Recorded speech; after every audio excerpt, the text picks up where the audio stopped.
experience part is as follows. Now, while there's no two near-death experiences that are identical, when you study many near-death experiences, and again I've studied about 4,000, you see that very consistent pattern of elements in the experience. The experience elements are as follows. Very often, the very first thing that happens is what's called an out-of-body experience. Consciousness separates from that physical body and typically goes over their physical body.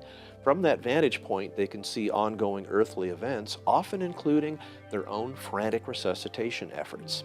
They may then pass into or through a tunnel, variably described.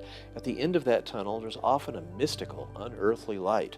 In that other side, there may be what's been aptly called heavenly realms, far beyond earth in its beauty. There may be buildings, there may be other people, there may be landscapes that are so beautiful and have colors that they literally have no correlation or description in their earthly life. And near-death experiencers often fall all over themselves trying to find the terms to define this unearthly beauty that they're in. They may have a life review where they see part or even all of their prior life. Around this time, they're typically feeling overwhelming positive emotions, overwhelming senses of peace and love, the two most common words used in near-death experience. They often, interestingly, have a sense that this unearthly, beautiful realm is their real home. And even if they've lived their earthly life for decades, immediately in that unearthly, heavenly realm, they have that strong sense that this is, in reality, their true home. Often at the end of the near-death experience, they may encounter what's called a boundary. That can be something along, say, a path that they're walking with, often with other beings.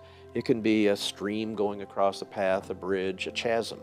But at that boundary, they typically will have to make a decision about whether they're going to stay in that unearthly, beautiful realm, or if they're going to return to their earthly life and fight hard to recover from what nearly killed them. But often at the end of that experience, often after some dialogue, interestingly, most people don't want to leave that heavenly realm at that point in time. They want to stay there because, again, they feel it's their home. All that pain and misery of the life-threatening event that nearly killed them is gone in the near-death experience.